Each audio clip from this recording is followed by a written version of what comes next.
Thank you so much, ladies and gentlemen. I would like you all to please be seated so that we can start with our next session of the day. As I've already mentioned before, we already are running behind schedule, so I would like all the panelists and the speaker to restrict it to their time limit of 45 minutes. This session is all about role of satellite connectivity and mobility networks, exploring how satellite communication can accelerate the growth of knowledge and digital economy by enhancing connectivity across essential mobility and public service networks, including railways, highways, schools, healthcare systems, intelligent transport systems, and remote digital infrastructure. And to open the session, I would like to invite our esteemed chair, Dr. Sudheer Kumar, former director of CBPO ISRO and VP, currently the VP of XDLINX. Can we have you here, Dr. Sudheer Kumar, sir, please? Can we all welcome our chair? And I would like to also start inviting our esteemed speakers with no particular order. Mr. Akhilesh Srivastava, President of ISRO Forum. Can we have a round of applause for him as well? Ms. Prachi Kawade, Head of Satellite Capacity and Mobility Analysys Mason. Can we also have you, please, Ms. Prachi? We welcome you. Then we have Professor Pooja Saxena, Disaster Risk Reduction Specialist, NDMA. Can we also have you, Professor Pooja Saxena?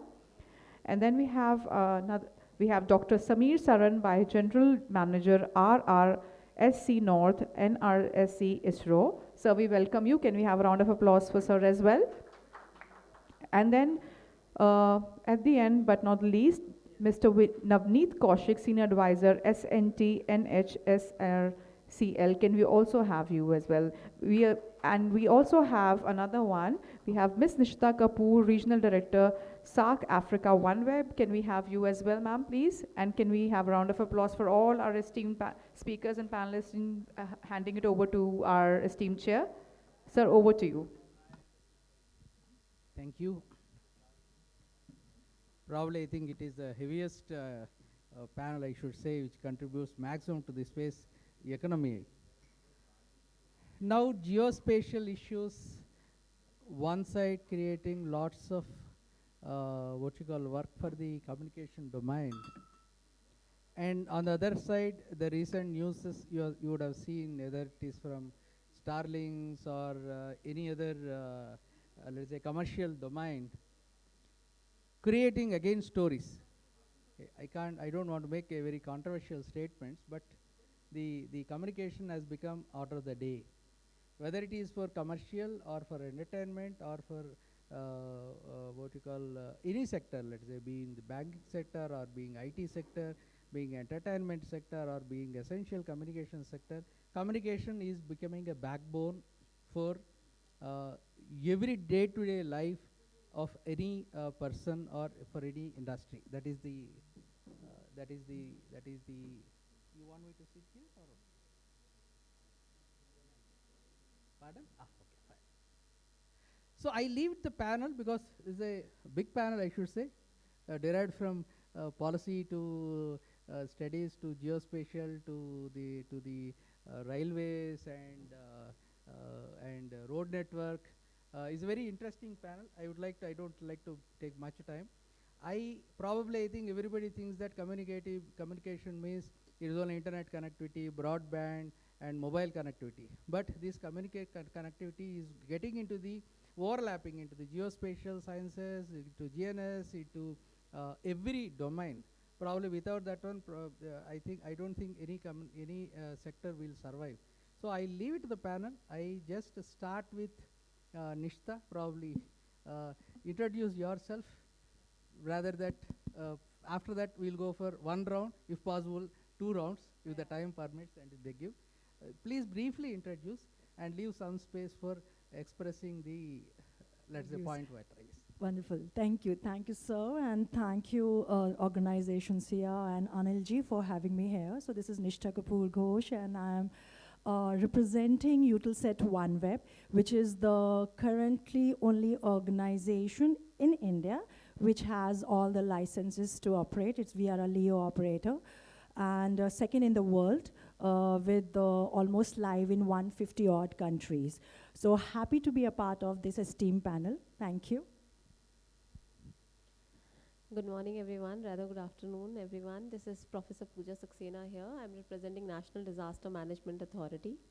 So, from NDMA's perspective, I would like to say that, for us, connectivity is not about communication. Connectivity is more of reaching the last mile, last mile relief, what we are aiming at. And that is what I come to seek here, that how we can, through public-private kind of handshake, how we can move forward in terms of realizing that the relief reaches the last mile. So that is what I mean. Thank you. Good afternoon, everybody. I'm Dr. Saran. I'm DGM of Regional Remote Sensing Center North, which is part of National Remote Sensing Center, ISRO. Basically, my domain is geospatial. I've been working in that area for almost 25 years. And there are a lot of applications which NRSC has developed where the entire mobile connectivity and a lot of different applications have been developed which are related to governance as well as other natural resource management. And we have a very strong role in the disaster management where the space technology is being used, primarily geospatial technology, where the solutions have been derived and they are being put forward to the government for a different action plan.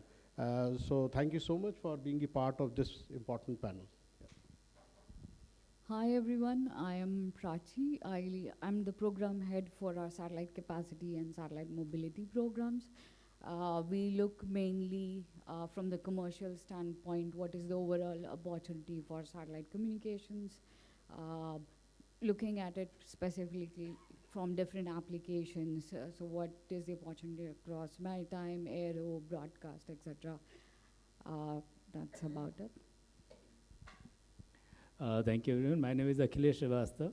I'm President International Road Federation. Today I'm representing another hat. There's a ITS-India Forum. That's the Intelligent Transport System. Our ITS, incidentally, I was IRF president as well, so apologies for.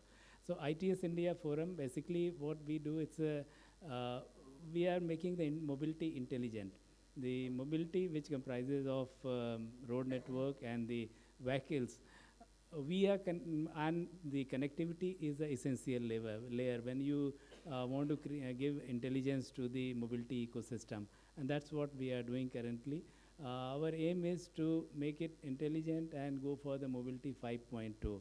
I will describe what mobility 5.2 during my discussions if I get an opportunity, and how SIA or the satellite communication is going to be very, very integral part of that. Thank you. Yeah, good afternoon. I am Navneet Kaushik. I'm from Railways, and in fact, for last 38 years, I've been working on train control systems, primarily part of signals and telecommunication.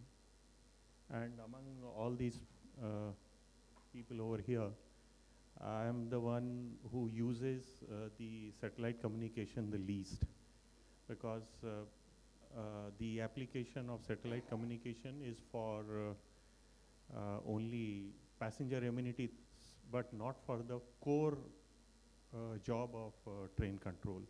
So as the time comes, probably I'll share something more. And thank you so much, Sia, for inviting me here. Thank you. Navneet, I'll just start with you only, probably, since holding the mic. I've learned about your biodata. You're associated with the high-speed project. You're associated with the, let us say, several railway projects. I do remember when ISRO was talking about no signal, no man signal, this thing. And of course, even some of the services got affected when satellite gone into some kind of issues. So what, let us say, conventional ways, yes, fine. But when we are talking about the high-speed trains where the security is more important, the accidents prevention, such kind of things, what is your rather government's idea or your probably recommendations being part of the railways?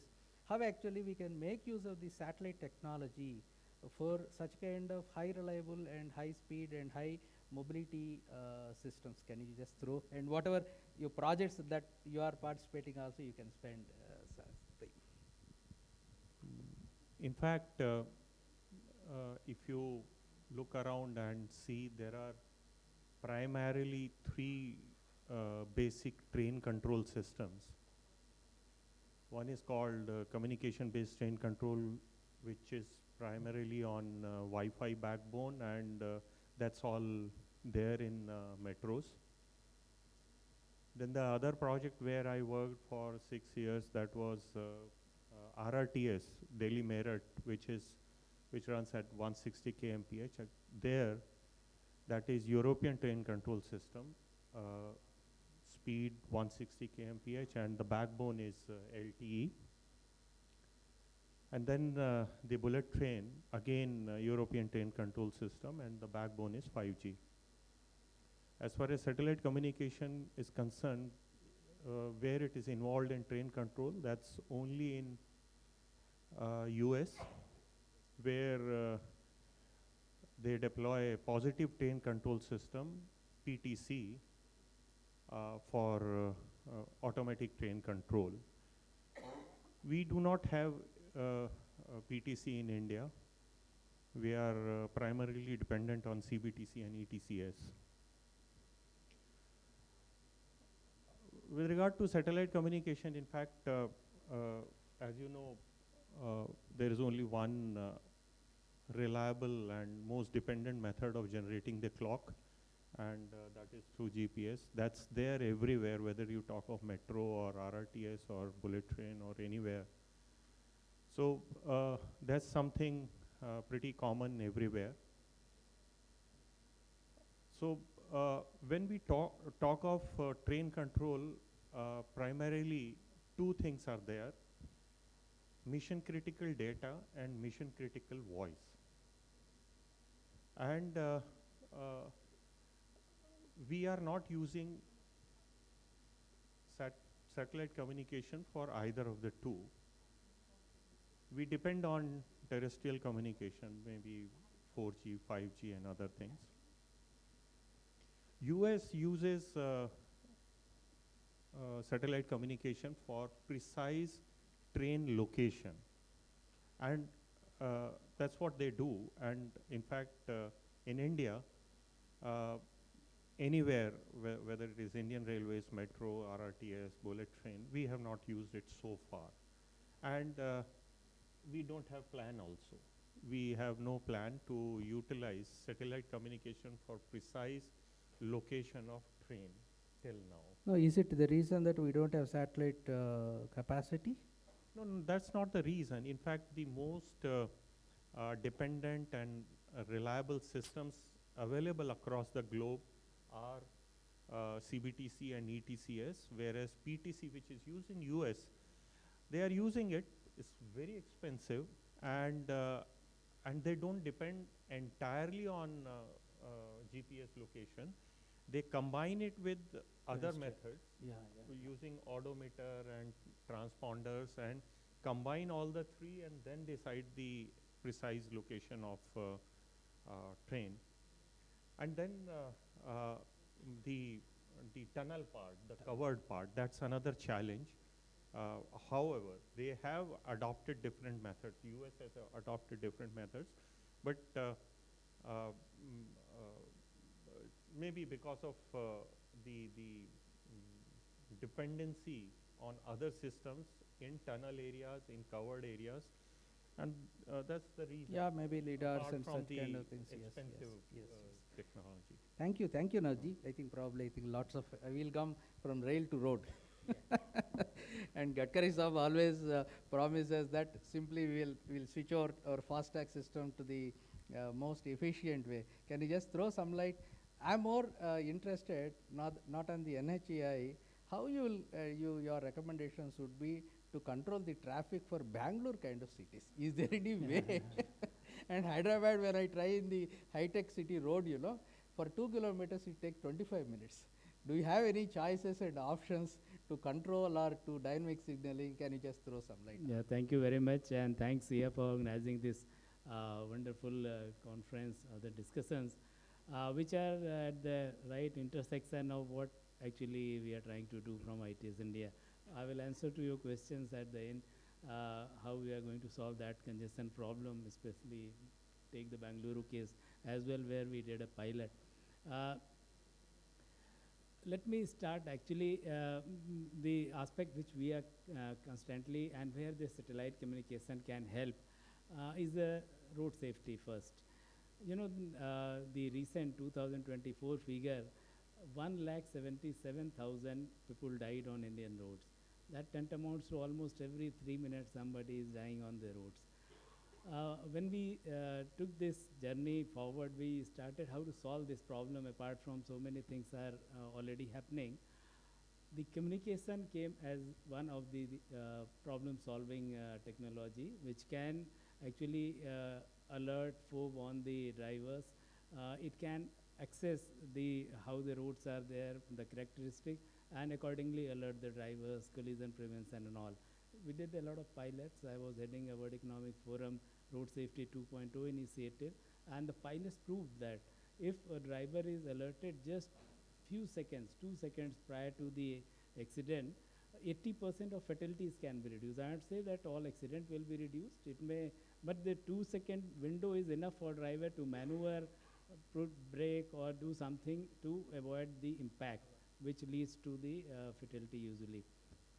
That's number one. So with this basic aim, we started it. I will give you, take you through the journey. Since you mentioned NHAI, my previous role, I was at NHAI, heading the technology and the highway operations division as well. A decade back, the highways were basically the highway, you can say a route connecting point A to point B, made of concrete and asphalt. There was no technology layer on that. If some cameras or some ATMS systems were there, but they were not interoperable. They were not adding any value to the total ecosystem. If an accident takes place on a national highway in some remote place or place, probably only newspaper was the access when you come to know. Then we moved. How we, in the last 1 decade, actually started quietly, but it has now scaled. It has picked up the momentum.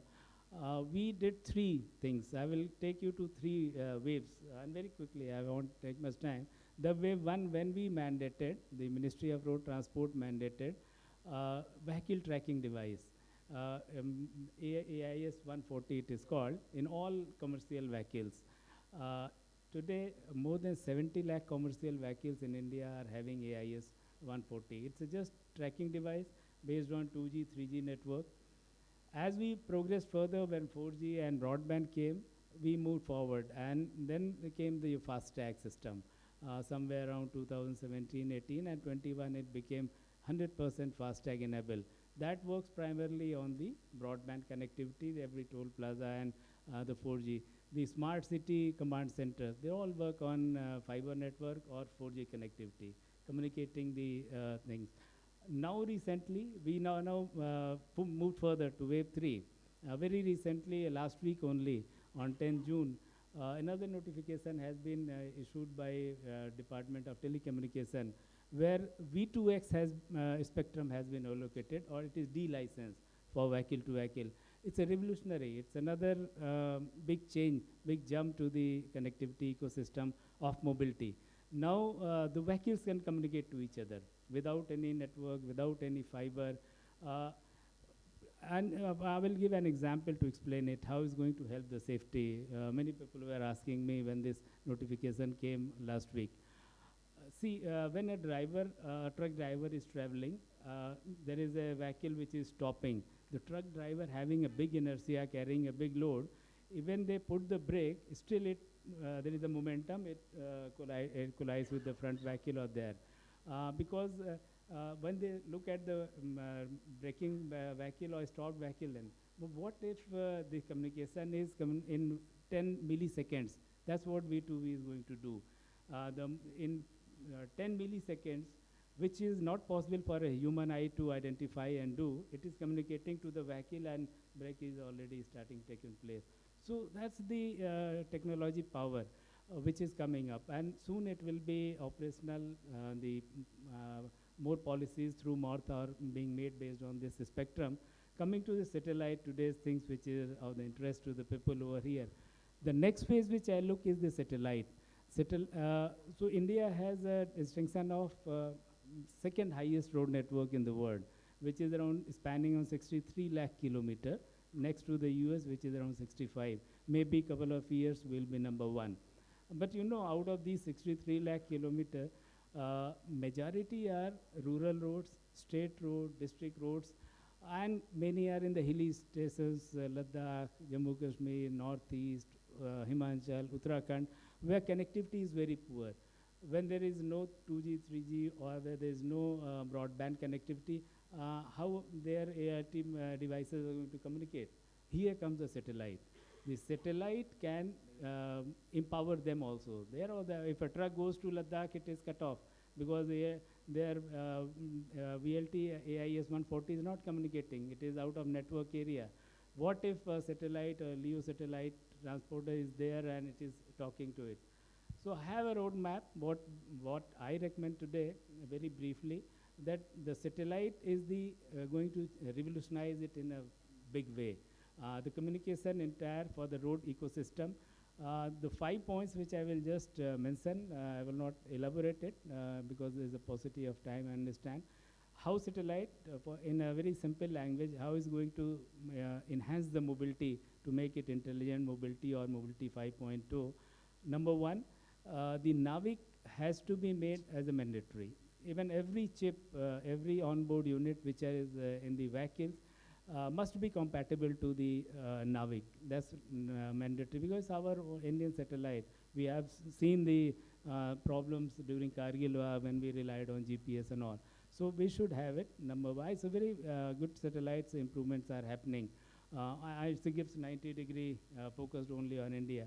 Second is, let's use more LEO satellites, which are at low orbit. Their receivers can be placed at 25 kilometers. The cost is less than a camera even. They can receive and then they can locally broadcast as an edge communicator. Very good use case of it. Third is the satellite imagery. Now a lot of satellites are giving sub-zero, sub-meter your imagery, accuracy. We can identify where the landslide is going to likely to happen, where potholes are developing, where drainage is overflowing and all, and the corrective action can be taken if it is linked to the NHI data lake. I was fortunate that I worked on that, and in fact we created there. So these are a few direct use cases, and finally, let's say if emergency something happens on the remote area where availability of hospital is, it takes 2 hours or 2.5 hours remote. Here satellite enabled drone system or a camera can very well put the first responder over there to stabilize the victim, the accident person, and do some thing by the time a proper ambulance or rescue team reaches them. So these are the direct use case of satellite. I am sure the way government is taking these forward, these all will be reality in just a few years coming from now. Thank you, Akhilesh. I think you two, railways and roads, have brought a different dimensions to the connectivity. That brings more, let us say, pressure on the geospatial intelligence. Samir, see, you have worked elaborately in the geospatial area. How actually, what are the technology impediments? He said tunnels, he said landslides, which is very close to your study also. How actually, what are the technologies, whether could be LIDAR or could be, how to establish a seamless connectivity when technology is supporting all these things, either accident prone or prevention of even traffic signaling. Can you just throw some light on what are the technologies that probably that will help the Yeah, thank you. I think you have made a very important point that how geospatial technology is making the difference. The first and the foremost thing is we discussed about satellite communication, we discussed about mobile connectivity. The overall, whatever the use cases which have been developed in various applications is primarily based on the geospatial technology. When we talk about geospatial technology, we talk about Earth observation data, that is remote sensing. We talk about geographical information system. We talk about GNSS. I think Akhilesh Srivastava mentioned that we need to have a NAVIC system for our, because it is from ISRO as well as from our country, we have to make use of it. So basically, the GNSS system, Global Navigation Satellite System, primarily takes care of PNT, positioning, navigation, and timing. They are the most important component where the position of a particular object can be defined. And then ICT, information and communication technology. Now, all these technologies put together, they provide a lot of use cases for different applications. As you mentioned that there are other technologies like LiDAR technologies, or let us say we talk about hyperspectral. All these are complementing to each other, and they can provide a lot of value addition to the use cases. I will just throw some lights where these type of geospatial technology as well as the mobile technology can make the difference. Like you mentioned about the geospatial intelligence, what is that? It is basically the process you are deriving the insight from the locational data. Like the moment you have a locational data, you can have a lot of patterns which can be derived from it. And the most important thing is mobile data, once you have the lot of data sets together, once you overlay with different type of thematic layers, you can have a very important information which can be derived from it. So it has got a lot of significance along with the other technologies. When I talk about different use cases like real-time positional tracking, this is one of the most important thing, and everybody knows that vehicle tracking is one of the most good example where people are making use of those technologies. Then we also talk about the people movement analysis, because like you want to maintain or you want to have some information about the crowd management. Now crowd management, you may not have a satellite passing at that point of time, but you can make use of mobile connectivity. You have all the data and you can do the crowd management, tourism's analysis. There are so many applications where the people movement is tracked. So there you can make use of mobile connectivity, or you can even make use of satellite communication. The third point where I would like to mention is, which is quite well known, and I think everybody will accept that, is the basically the congestion as the transportation intelligence. I think traffic congestion is one of the most important use case which everybody is experiencing, and you are making use of all the locational data, and with the help of historical data, you have the real-time information about the congestion aspect. So that is also one of the important use case. Even the time, the travel time estimation can also be taken care by making use of this technology.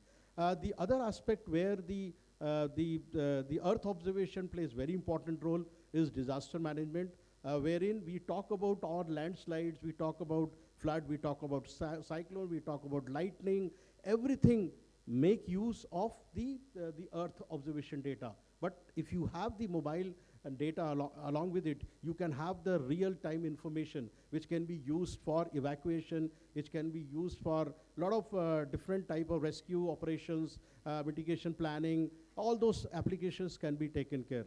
The other aspect is public health. I would say that public health, when we talk about public health, there are two aspects in public health. One aspect primarily talks about the epidemiological modeling, where you have to make use of the incidence data and then provide the different drivers, and you can model them. You can do prediction. The other part is the healthcare planning. These are the two components where this mobile connectivity can play a very important role, especially in disease outbreak monitoring. Because when we talk about One Health program, where we talk about human health, we talk about animal health, we talk about environment health, and all these different areas are interconnected to each other. So once you have these data sets together, you can really make use of disease outbreak monitoring. That is one of the most important. I think everybody agree with me that COVID-19 was the pandemic could, in fact, a lot of mobile connectivity data, the citizen science, as well as the geospatial technology could able to provide some important inputs in order to model all these diseases. So I think a lot of potential is there. And one important aspect I would like to mention is about the IoT part, Internet of Things. Now the location information you are getting from the mobile or from different thing. But if you want to have another data, means the sensors information you want to transfer, that there the IoT will play an important role. There are a lot of applications like precision agriculture, which we are also developing some of the use cases where how the precision agriculture can be used, the IoT devices, where you have the NPK monitoring, soil moisture, pH, even soil temperature, everything can be monitored by making use of these IoT sensors. So you have to integrate these IoT sensors, you have to have a geospatial input, you have the mobile network connectivity, all those information is available, you can model them, and you have the real-time information. And not only that, now people are talking about urban digital twin.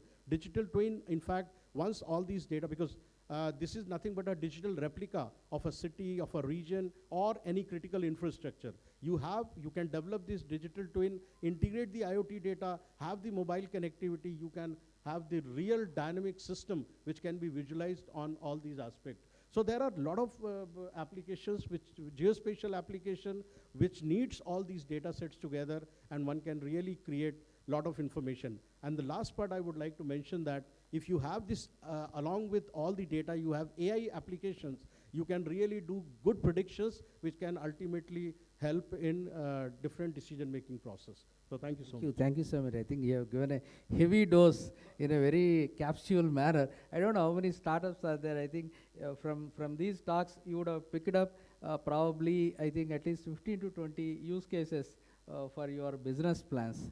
Having said, Nishtha, the users are on the one side. They are now putting heavy demand on not only in communication, remote sensing on communication, communication on remote sensing, communication on GNSS, communication plus remote sensing plus GNS. See, otherwise you cannot reach that. So from OneWeb side, what are your market segments you are targeting? What are the new technologies that you are proposing to reach unreached? And can you throw some light? And when you will come to market first? Yeah, when I come to market first, pleasure is all mine. So what all the three co-panelists have spoken so far, so while this looks like an idea, maybe for our country, this is already happening in most of the developed nations and few of the developing countries as well. Maybe we are little late, or rather pretty late, in adopting a lot of satellite-based use cases. So there comes operators like us, Eutelsat OneWeb, which is like a LEO connectivity layer. Basically what we are doing. So for example, let's talk about the mobility part, sir. So mobility, we have already, of course, given a lot of demonstration in the country, and that's one of the very, very critical use case for the satellite as an operator. So because we just, not only it is a redundant part of it, because like, okay, mobile is one thing, but when you have to go to hilly terrains, as you mentioned, there only the satellite is the option. And there also, it's not the geo satellite, it will be a LEO constellation, which will come into picture, because it just productizes the entire connectivity part of it, the backbone part of it. And it eases the execution part of it, because for us, it is a small one or a couple of kgs of weight of terminals, right, which are like mounted on the vehicle. So it just completely opens up total, like you were saying, transformation that completely transforms the way the connectivity happens in the mobility part of it. So road accidents and all, huge impact directly of the technology is what LEO constellation or a LEO connectivity as a backbone brings in. As far as the railway is concerned, sir, while you say there are no plans, I am very surprised that we are already working with Indian Railways. We have done some demonstrations, and for the critical applications, by the way, sir, not only the communication part of it. So operators like us can, if we get the problem statement, we can really do the managed services kind of solutioning with our partners who are well-established operators in the country for a number of decades. So there are not only solutions available, but we need some support from the government organizations which can co-create such solution and do not miss the bus, if I have to say that. We have already demonstrated our capabilities in railways in Africa. We have already demonstrated our capabilities in Europe. We have already demonstrated our capabilities in railways in US. So LEO constellation connectivity-based services are pretty much the in thing. So we should not delay as a nation. I think we can take this and we are ready for it. Coming to the other applications like GNSS and part of it, we as an organization are already designing a Gen 2. So we are in Gen 1, where we have a set constellation, set architecture. The next generation, which is going to start in the next couple of years of time, will have a smart satellite, which will already going to address the PNT kind of applications or IoT-based applications, or cybersecurity added layer. So what we are as a connectivity provider is gonna do, we will build a secure, a truly redundant. So why I'm using and emphasizing the word truly, because it is not one alternate fiber line. I'm saying a truly network architecture which gives you a redundant layer of connectivity with your terrestrial, with your satellite, with the LEO satellite, with the GEO satellite. That's how the network of the country should be built in. At every location, there should be redundancy building, and hence it becomes the smart network. You know, it talks to each other. Our transport is talking to the railways. It is very much possible in today's time. So that's the smartness we can support as an organization, as a private operator, and we would happy to do that. I hope this answers your question. Thank you, Nishtha. I think one side I am getting slips, other side I have to do justice to the speakers also. Pooja, I'll go to you. So basically, this disasters management, whenever something flood or disconnectivity is there, first thing comes communication. Without communication, probably even if something is safe or unsafe, you have to reach to the. So in that scenario, I'll just ask you, what are the plans? Rather, India, especially 11 districts are, Samir, if you correct me wrong, 11 districts are very high disasters management prone, and they expect that hyperspectral data is required on hourly basis. How actually you think that the risk mitigation can be better leverage the satellite technology? Thank you for the question. And I think National Disaster Management Authority has, for past 2.5 years, is working with ISRO on how to use the spatial data. And you must be knowing that we are already very active in terms of GLOF and landslide. We have already initiated the work on that front. But I would like to actually point out 4 gateways where we need help and where we would be seeking support from the private satellite spatial data contributors. One is rapid deployment of connectivity. In terms of any emergency, we have to look into rapid deployment. That is one key area for us. One is communication beyond terrestrial network limitations, means where the network limitation threshold comes in. How do we get the spatial data to fill in the gap for us so that there's no lapse? And then connectivity for remote, mountainous, island, border, and inaccessible regions. So all keeping in mind the topography of the country, there are certain pockets where it's very inaccessible even today. So how do we, bridge that gap? And of course, continuity of command and coordination during emergencies. The coordination, the internal communication should not break. So how do we, kind of maintain that? So I think these are the 4 areas which are open to all the private sector, to how to come up, and NDMA is sure, open to listening and working with ISRO on that. Thank you. Thank you. Why ISRO? Because ISRO is over-flooded with the work. So what I suggest, I think last time also, I think in some panel we come across. So in these ministries, especially disasters management, I am more concerned, because disasters management is the responsibility of the government of India. The way now InSpace is throwing the challenges. Yes, sir. If combinedly, if these challenges are fastly, if they are thrown, Yes. Probably I think the startups, they can catch up, they can submit the proposals, even fund can be managed by disasters management, I think that So would we be. have huge funds, Yes. and we just. I would like to say that last time, the whole kitty that we got in National Mitigation Fund, we only could spend 30% of that. I don't know, And this startup some are there. Please note these 70% was points. unspent. So means if the only 30%, ma'am, I just need maybe 10 or 15% of that budget. You just have terminals from us, and we have already demonstrated when we supported our Indian Army in Myanmar or Sri Lanka. So we were the first one to get the connectivity and the hospital, the live hospital, up and running with Indian Army and the NDRF forces. So we have already demonstrated, and please do help us with some budget. I think already you have a customer.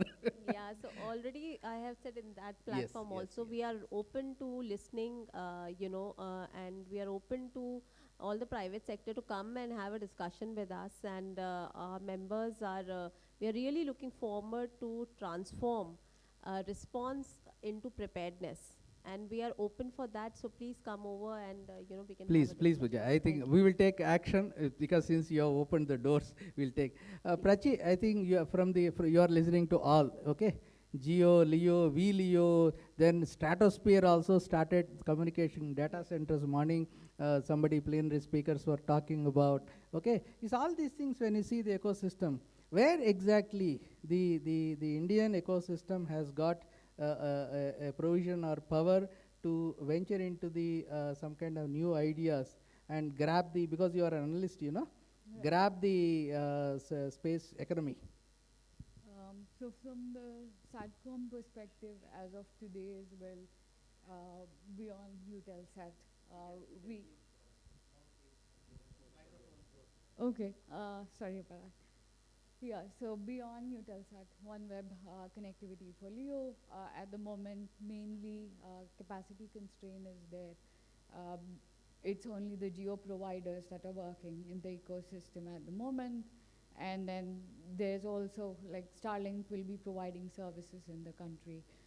Now, with LEO coming into the picture, definitely the accessibility increases just because of the price points that they can offer. And the other element of it is looking at LEO, GEO, MEO, terrestrial integration.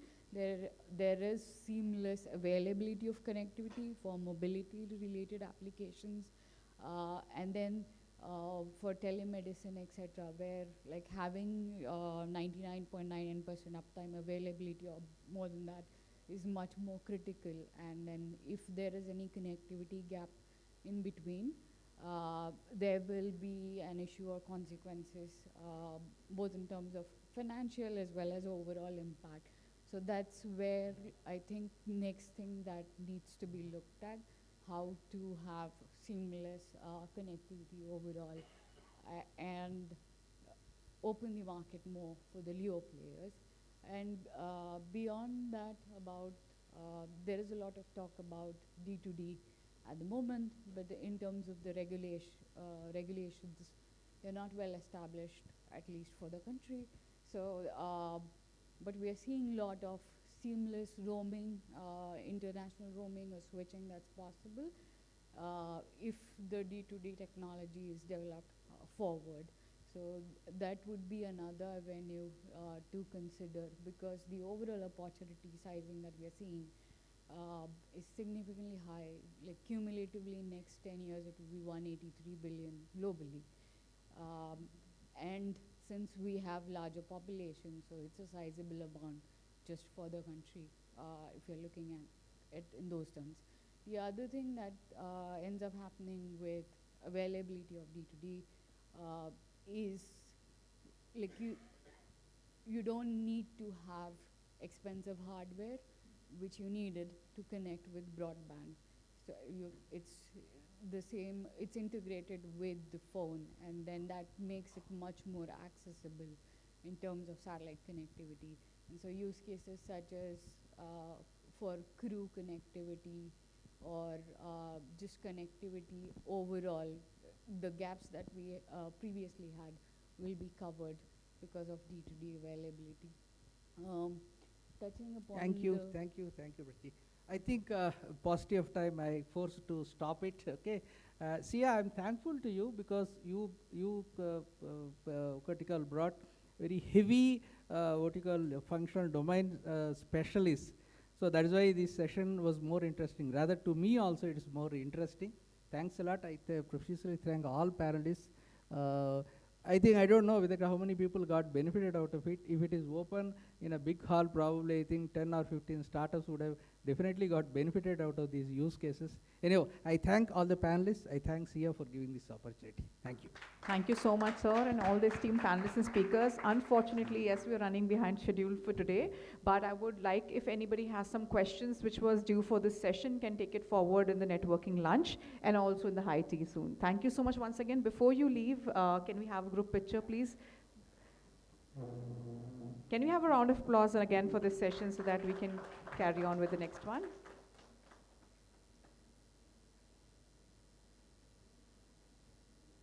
Thank you once again.